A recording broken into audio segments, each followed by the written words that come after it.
যে আজকে নিজেকে যদি সেইভাবে একটা সমাজ সচেতন, তুমি যদি একটা অন্যায় কাজ করো তো এটার জন্য পরকালে জবাব কিন্তু তোমাকেই দিতে হবে। কে তোমাকে বাউন্ড করলো, কে তোমাকে হুকুম দিল, ওই হুকুমের বেলা হুকুমের বিচার, কিন্তু তোমার বিচারটাও কিন্তু তুমি হবে। এই কারণে বললাম যে আজকের সমাজে তোমরা যারা আজকে এই বয়সের আছো, আল্লাহ অন্য কিছু না, এই যে এখানে অনেকে বলেছে আমি নির্বাচনে দাঁড়াবো, ভোট চাওয়া, শোনো সেটারও ব্যাপার যে তুমি কাকে ভোট দিবা সেটাও তোমাকে চিন্তা করতে হবে। যার দ্বারা সমাজ উপকৃত হবে, দেশ উপকৃত হবে, সেরকম একজনকেই তুমি বেছে নিবা। আমার মধ্যে যদি খারাপ থাকে তুমি আমাকে বাঁচবা না, দরকার নাই। আমি যদি মনে করো যে হ্যাঁ আমার দ্বারা করা সম্ভব, বা আজকে দেশের মধ্যে একটা পরিবর্তন করার জন্য আজকে পার্লামেন্ট মেম্বার কে হবে, আজকে মন্ত্রী কে হবে, আজকে একটা সহজ পদ্ধতি হয়ে গেছে, আবার নতুন করে এই পদ্ধতিটাও পাল্টাইতে চায়। পাল্টাইতে দল ডিসাইড করে দিবে 300 জনের তালিকা ওইখানে জমা দিবে, তারপরে দলের তোমরা ভোট হওয়ার পরে তারপরে তারা ঠিক করে দিবে কারা কারা সংসদে যাবে। তাহলে জনগণের রাইটটা থাকলো কোথায়? তুমি আমাকে ভোট দিলা কিন্তু দেখা গেল আমি জিতলাম না। ওই যে দল যে 300 জন বা 30 জন, 300 জনের মধ্যে মনে করো দল আমার ভোট অনুপাতে 100টা সিট আমি পাবো, সেই জায়গায় 100 জনের মধ্যে আমার নাম নাও থাকতে পারে। তাহলে এটাও তো ডেমোক্রেসি না, এটা তো আরেকটা অটোক্রেসি। এটা তো আরেকটা অটোক্রেসি। যারা আজকে কোন দল, অনেক দল আছে যেগুলো কেউ চিনেও না, অথচ তার সংসদে যাইতে হবে।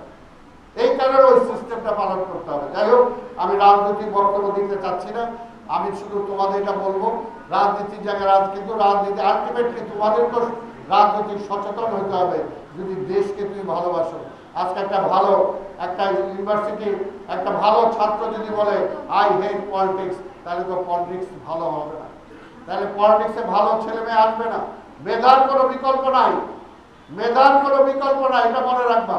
আর মেধাটা দিয়েছে আল্লাহ, আল্লাহ দিয়েছে মেধা।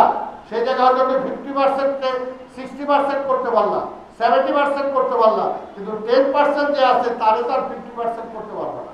কাজে একটা মেধার কিন্তু অবশ্যই, মেধার গুরুত্ব অবশ্যই। একটা রাজমিস্ত্রি দিয়ে তুমি দোতলা বিল্ডিং বানাইতে পারো।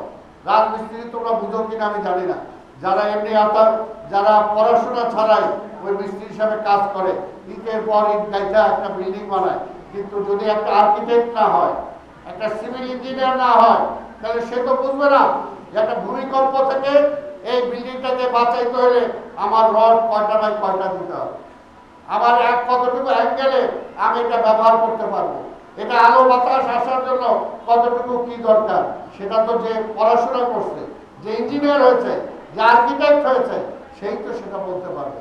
সেই কারণে মেধার কোনো বিকল্প নাই। একটা মেধাবী ছাত্রছাত্রী পারে একটা দেশকে পরিবর্তন করে দিতে পারে, একটা সমাজকে পরিবর্তন করে দিতে পারে। এর জন্য আজকে এই দেশে মেধার খুব অভাব, মেধার খুব অভাব। মেধাবী ছেলেমেয়েরা আজকে সবাই বিদেশে চলে যাচ্ছে, সবাই বিদেশে চলে যাচ্ছে। এবং দেখো সুচতুরভাবে কিন্তু বিদেশিরা কি করতেছে, তোমাকে টাকা দিচ্ছে, তোমার পড়াশোনার খরচ দিচ্ছে, তোমার যাতায়াতের খরচ দিয়ে তোমাকে নিয়ে যাচ্ছে। কেন নিয়ে যাচ্ছে? ওর লাভের জন্য দিচ্ছে। তোমার যেরকম লাভ তুমি মনে করতেছো, তোমার চেয়ে বেশি ওর লাভ। কারণ একটা মেধাবী ছেলে মেয়ে যখন সেই দেশে চলে যায়, তখন কিন্তু সেই মেধাটা সেই দেশে কাজে লাগে, সেই দেশে কাজে লাগে। আমার এখানে কিন্তু লাগে না। বিশ্বের সবচেয়ে বড় বিল্ডিং বানাইছে বাঙালি, কিন্তু সে আমার দেশের না, সে তো আমেরিকা। বিশ্বের নাম করা ইঞ্জিনিয়ার সে বাংলাদেশের, কিন্তু সে আমার এখানে তার মেধাটা তো কাজে লাগে নাই, সেটা লাগছে আমেরিকাতে। এর জন্য আজকে মেধা যে পাচার হয়ে যাচ্ছে, আজকে মেধা পাচার, আজকে একটা টাকা পাচার হয়ে গেলে ক্ষতি হচ্ছে। আমি চিল্লাচিল্লি করতেছি, আমার টাকা পাচার হয়ে গেল, আমার টাকা পাচার হয়ে গেল, আমরা ক্ষতিগ্রস্ত হলাম। কিন্তু তোমরা একটু খুব গভীরভাবে চিন্তা করে দেখো, আজকে মেধাগুলো যে পাচার হয়ে যাচ্ছে, তাতে আমরা কত ক্ষতিগ্রস্ত হচ্ছি।